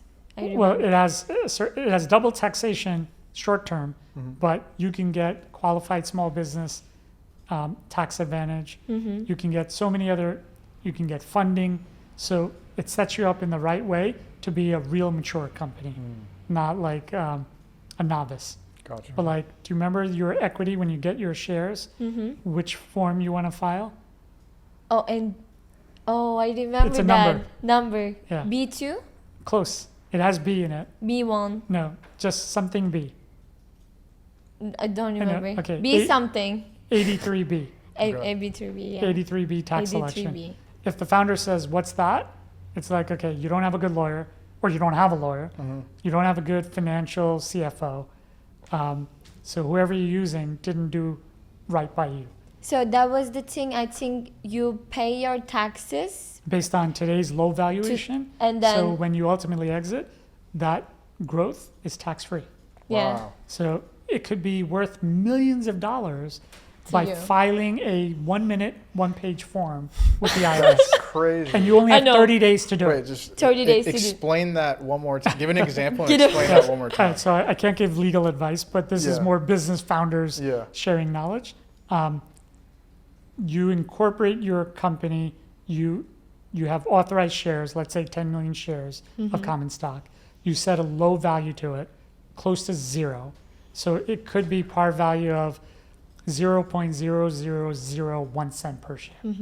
So if you took 1 million shares and you took 1 million shares, it could be worth $100, let's say, each, right? And then you get the stock, you put a vesting schedule on it, 4-year vesting. So it starts vesting over time. So God forbid if one of the 2 brothers said, "I'm done, I'm gone," they're not walking away with maybe 50% equity. The unvested portion comes back to the company, so you can bring in another co-founder, another executive, another teammate, or more people. So you want common stock at a low par value with this vesting schedule. Then you file an 83B within 30 days. You have a 30-day window from receiving the shares. And basically you're telling the IRS, tax me on my equity today because it's worth $50 or Yeah. $100, right? So if I cut a check to the company, $50, then the tax is 0 because I paid the par value of it. Right. But if I didn't pay for the stock, tax me on the $50 of income. So I might have to pay $20 in taxes Okay. this year. But now it can grow tax free. So when it becomes $1 million, because we're going to raise $2 million of funding, and the valuation of the company will go from $1,000 valuation to now we're worth $5 million, which is average. It's typical. So within like 6 months, your company is now worth $5 million, and you raised $1 million. You gave away 20% equity. But now $5 million valuation is going to impact the value of your stock. So you'll own less and less. Your equity in terms of stock is the same as you go through multiple rounds of funding. Your percentage ownership goes down because you're diluting with equity investors. but the value of that equity goes significantly higher, Mm-hmm. right? And so it's a huge tax advantage. And if your lawyer has not even explained what an 83B is, fire that lawyer and run as fast as you can. That's Because if insane. they make that mistake, how many other Mm. lost opportunities or Yeah. mistakes could they be making? That's crazy. Right? Because So, I also cannot find that file when you research from Google Research. Do which you file? remember that file? We can find it when you research in Google Oh, the form? in the form. Yeah, because like the IRS, now they have it. Until last year, didn't even have a formal form. So they expected companies to draft their own form. Well, because they don't want you to. Yeah, 'Cause they I don't don't know want you to do that. Maybe Nobody some knows this. conspiracy theory. Yeah. And then the way you send it, it's timestamped. So I usually will send out my 83B form Mhm. with a copy, with a cover letter that says, please send my copy stamped, date stamped, time stamped back to me. So I have proof. Right. Mm-hmm. And I include a return envelope with a stamp on it. Takes like several weeks, but I get it back with a date and time stamp on it. And that's my record of having filed it timely. So, as a entrepreneur, As a founder, as an employee who gets equity, Mhm. as an advisor on your advisory board, Mhm. you give advisory shares, they should all be filing 83Bs. It doesn't hurt the company, it helps everyone. and you could do this multiple times if you're opening multiple. Every round. Every So this is round. this is how the ultra. This is how the game is played. Yeah. It's like business is the greatest, 10-dimensional chess ever invented, Right. right? It's the equalizer. It's what allows two guys in, on a retail street to create a multi-million-dollar or billion-dollar company, but putting all this in place preserves your wealth, Mhm. your capital. That's insane. So how do you ended up being a professor? So when I sold my last company in 2015, Dr. Jeffrey Robinson, Mhm. who's also an entrepreneur and taught in the same department, was teaching a master's MBA course on entrepreneurship. Mm-hmm. And he would come to one of our meetup events. He's like, this is a great place. Can I bring my class here to attend one of your events? I'm like, how many students? He's like, 50 students. So we sectioned off 50 seats for his class. Mm-hmm. And he would come in and they would attend the event. And then afterwards, he would do the lecture and ask me to be a guest presenter. Mm-hmm. Then he's like, hey, you're onto something here. You have, this legal, finance, investor, startup, all these perspectives. Why don't you be a guest lecturer in my class? So I did that a few times. Then he's like, would you be interested in having your own course? I'm like, that'd be interesting because I just sold my last company. There's only so much golf you can play, right? Before you get bored and Yeah. you're itching to build something else. So I'm like, this could be interesting. It's intellectually stimulating. You give back to the next generation. So he got me my first course, the ICE course, Innovation, Mhm. Creativity, and Entrepreneurship, undergrad course. And that course was about to be delisted because they couldn't get students to register. Mm. So I put on my entrepreneurial hat on. I'm like, network with the student organizations to find out what's the mismatch, what's the unmet need, what do they want in a course like this. And by talking to them, figured out a model and then launched the course. And it went on the registration system. Mm-hmm. And within 2 hours and 45 minutes, it was oversubscribed and capped out.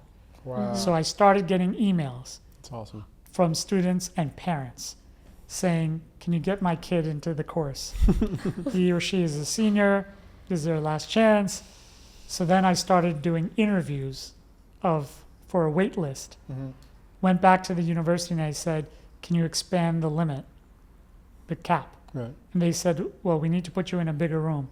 So I'm like, all right, then move the course. So they moved it, raised the cap, got more students in, and the demand just kept growing.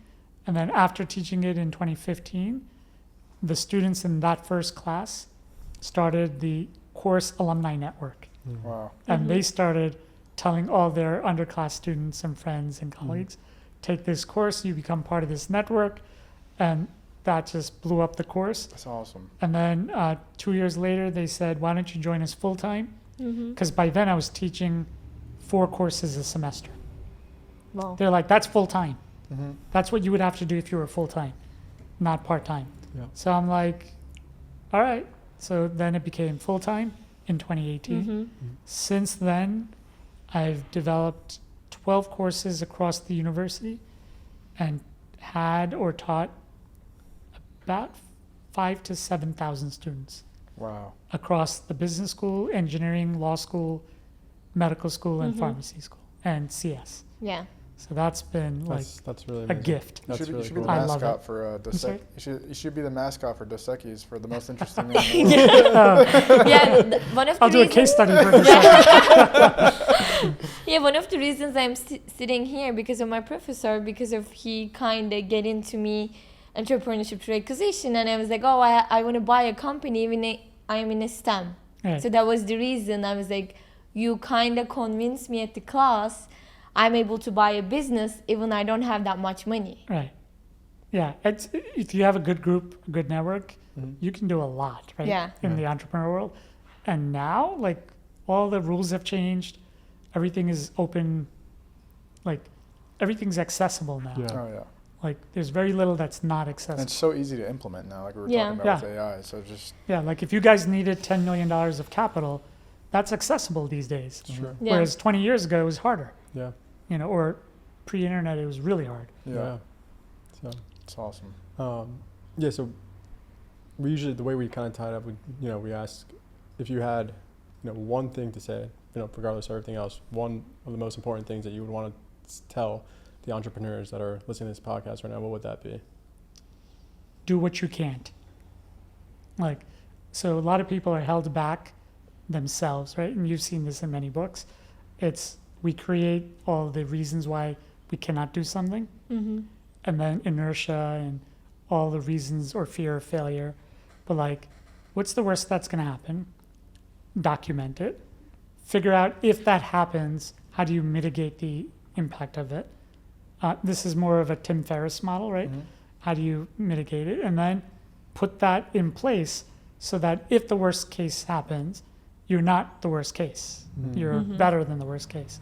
And the upside, if the upside is greater than the downside, take a chance. If it doesn't work, pivot. Nothing really lost. Maybe a little time, maybe a little money, maybe a little brand value. But like, the upside is still greater than the downside. Do it again. Do it again. Mm-hmm. Yeah. And the younger you are, the more risks you should be ready, willing, and able to take. It's Love it's that. worth it Love it. Yeah, it's Okay. worth it. because Yeah. you have more time to like make up for it. Absolutely. Yeah. And I'm like, the older you are, you should take more risks because if Yeah. you preserve your capital, Yeah. right, and you raise new capital or do new things, it's like having that opportunity again and again. Mhm. Take more risk. Like, what's the worst thing that's going to happen? Yeah. You'll have more experience It's true. to leverage and more connections to leverage. And you'll stay sharp Yeah, because I feel like keeps you alive. Yeah. like, I feel like I want to be working in my business or the businesses that we grow over time for the rest of my life. Like, Right. there's this like notion of, oh, you got to retire by 65, but then everybody that you look at that is older Right. than 65 is just dwindling They're away. like doing 85 or nothing. 95. Yeah. Right. Yeah, hell no. There's no retirement. Yeah. Yeah. It's- There may be a retirement from like the day-to-day requirements. Right. Mhm. Like if you have a job or a Mhm. W-2 or you're balancing a corporate job with the entrepreneurial endeavors, you can retire from that corporate side of structured requirements. Mhm. But like, if you love business, Yeah. like you should do it as long as you can. Absolutely. Yeah. Having And- the option to retire. Yeah, right. And create opportunities for others along the way. Absolutely. Right, 'cause Completely like- agree. Well, thank you so much for Oh, my pleasure. being Yeah, on thank the you. podcast. That was I have really, so many really- questions for you guys. Yeah. Yeah. Maybe I'll do a podcast. Yeah, But we'll like, do a round do two. You'll we, be my can guest. we introduce him? I think Oh, we yeah, we forget forgot to to Yeah, introduce I'm him. going to do it right Yeah. now. Okay. Yeah, sorry about that. We We're- just kinda, we're we went reversing right it. into it. This is the first time that's happened, I think. No, it's great. I love your questions, and like I'm just looking around in terms of what you built here. Mhm. This is pretty neat. Oh, thank thank This you is- so much. Thank you. This is that creative juices. We started in a basement. Yeah. Oh, you did? Yeah. So this is your second location? Third Third location. location. Third, okay. So our second location was probably the size of like Yeah, probably from from when like that TV starts. Okay. And then probably like that. the Right to square. this corner? Yeah, just like Okay. a Yeah. square. It was just me and owner in Yeah. a small office space. Okay. Just 2 computers. What city were you in? Hillsborough. Okay. Yeah. Yeah, So we so one of our Middlesex clients. County? It's what is it? Is it Somerset Yeah, County? Somerset Somerset. County. Somerset County, okay. One of our clients, actually his hats are up there. The panda. Ah. He's called Panda the Panda Man. Man on social media. We grew him to over 1 million followers. We help people with fasting and health and wellness. Okay. And he was like, let's get an office together. So we got the office, and then he just likes really being at home. So he's like, I think I'm going to leave the office after a couple months. And then me and my brother were at the office for like another year after that. And then we're just in the middle of nowhere. We gotta like be somewhere. Okay. Yeah.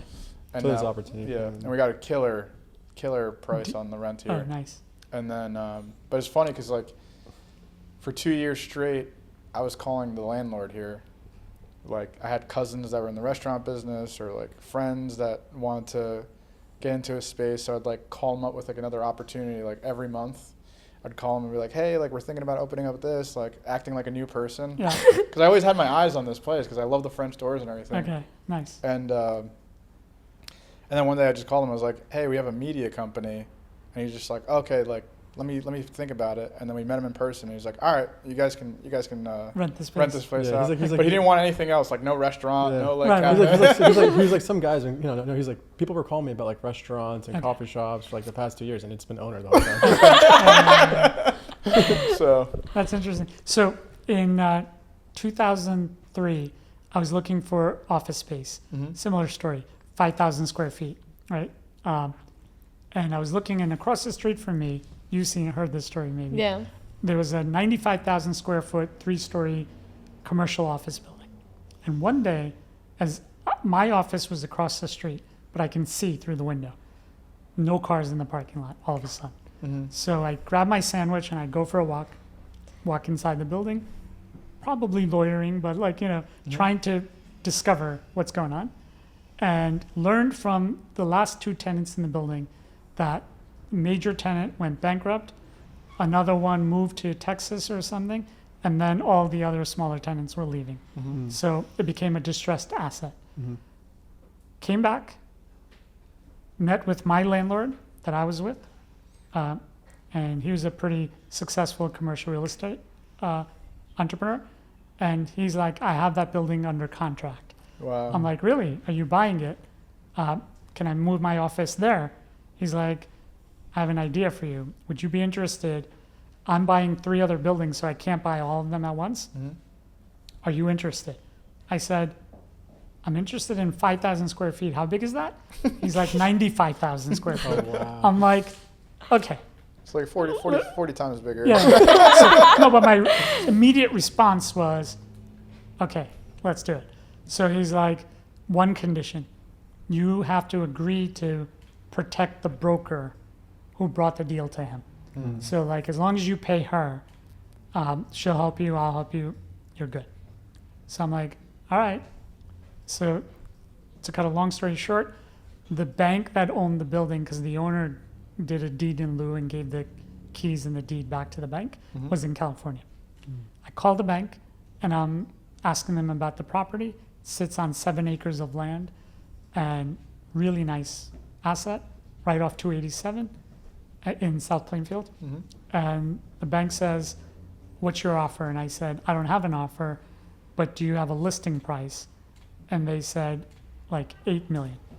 So I'm like, okay, without knowing anything, I'm like, it's too high. I need to do more due diligence. They said, okay, let's talk. Do your research. A week later, they call me back. They're like 6. I'm like, nope.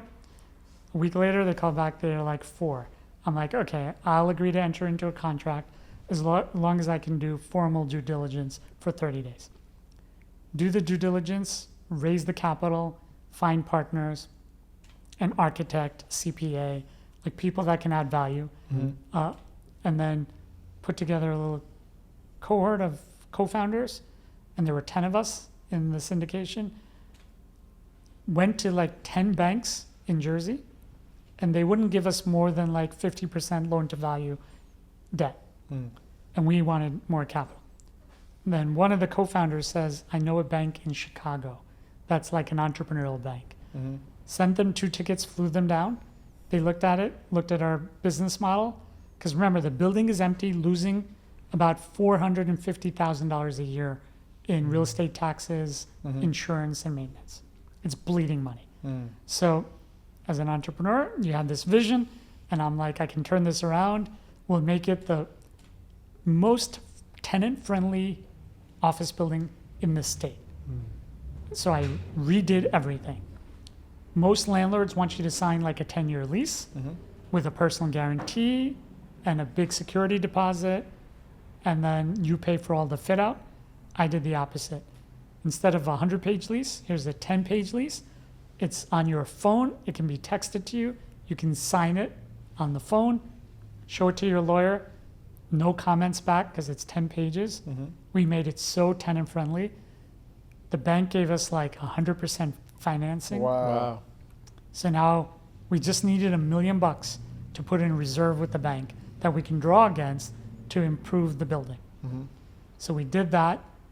Within 36 months, took it from 0% occupancy to 100%. Wow. Cash flowing like a cash cow.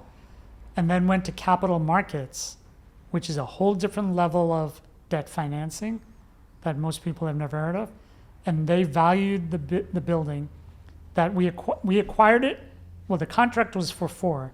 I wrote them a 20-page letter negotiating a credit at closing for issues, leveraging like all the engineers that we had. And they gave us a $800,000 credit at closing. Wow. So we put that towards marketing and other operations, built a team. 36 months later, went to capital markets. They valued the business, the building, at like 10 million. Wow. So it went from 3.2 to 10 million in 3 years. And they gave us an $8 million financing check. Wow. So that 5 million of capital gains or profit, went to do this again with another building that was 1.5 times the size. So we went from 95,000 to 160,000 square feet, plus the 95,000. Dang. Did the same thing there within 2 or 3 years, capital markets, valued that building, which we acquired for 7. They valued it at 14. Wow. And so we took the financing, paid off the old debt, recapitalized it. So now we have like a $7 million sitting in the bank. Did it a 3rd time. And then after that, launched a fund. And then we were in 7 states. We acquired 1,000 multifamily unit apartments, a couple of hotels, 500,000 square feet of office buildings. And all this from that lunch walk. That was like, I'm looking for office space. Somebody, please give me 5,000 square feet of office space. You're going to pay rent and you end up buying a building. Yeah. So, but like that, I think that's the entrepreneurial opportunity, right? Yeah. Take anything and like just envision it 10x, 100x bigger. Yeah. And how do you get there? Yeah. And imagine like through that journey, how many times somebody else would have said no to. Oh, everyone said no. Yeah. Once we proved the model, everyone wanted to publish a Harvard case study on us. And we're like, no, this is our secret sauce. We're not going to let it out of the bag that quickly. Yeah. Eventually, we wrote about it. But That's Yeah, it's amazing. Fun stuff. That's really cool stuff. so I have so many ideas for what you're doing Yeah. that maybe at some point, if you're open to it, let's have Of coffee course. or lunch or we'd love Yeah. breakfast Of course. We would love and to. like just brainstorm some ideas that can allow you to like scale and expand in different ways Oh, Okay. thank you. Yeah. with Yeah. like low risk, basically. Yeah, Let's would do love it. that. Thank you. Yeah. Would love You're that. you're a friend of ours now. Yeah. Yeah. I've been talking about you a lot. I was Yeah. like, he's the best professor. He's my advisor. Like I really like him. And then When did yeah. you start at Rutgers? 2015. I should have made that. Yeah. So Were you there? I got a full ride offer Use the brush. at Rutgers Business School, When? 2015. Oh, really? Yeah, so I went to Stevens. I went to community college first. Okay. I had a 2.2 GPA in high school, Okay. and then when I went to community college, thank God my first semester was all remedial classes. I didn't Okay. do too hot, but nothing counted against my GPA. Okay. But I just remember sitting there and like all these kids coming in and being like, just like smoking pot, you know, their hoodies over their face, not paying attention. I'm like, you guys are paying for this class. Right, Like, right, what are you you're doing here. here? Make the most of it. So my next 2 years at community college, I got a 4.0. Nice. And then I I wrote an essay, never took my SATs. Okay. And I applied to like all the big state schools, like Penn State, Okay. Ohio State, and all A this. lot of 'cause Big Ten. Yeah, because I wanted to be like part of the football Yeah, culture and sure. everything. And then a couple of my friends were like, do NYU, do Fordham, do Stevens, Right.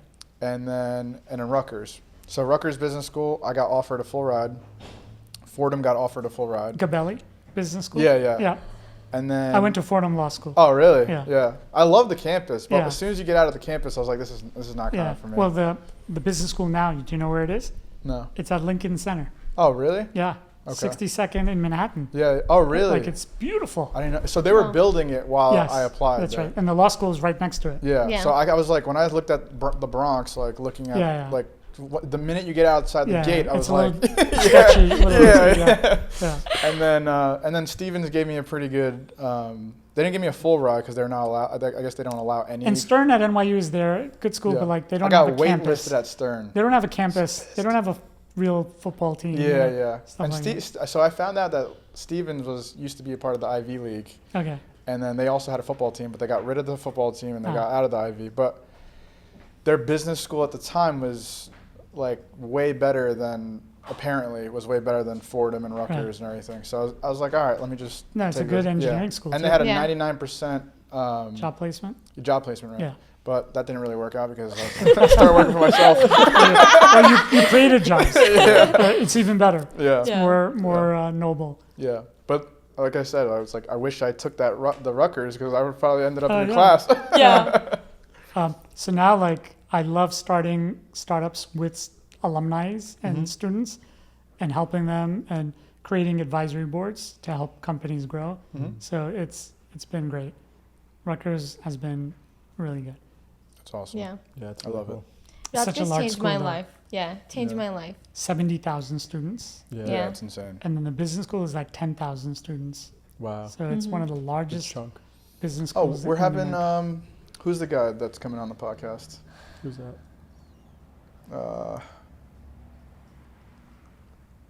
What's his name? That Damien set us up with.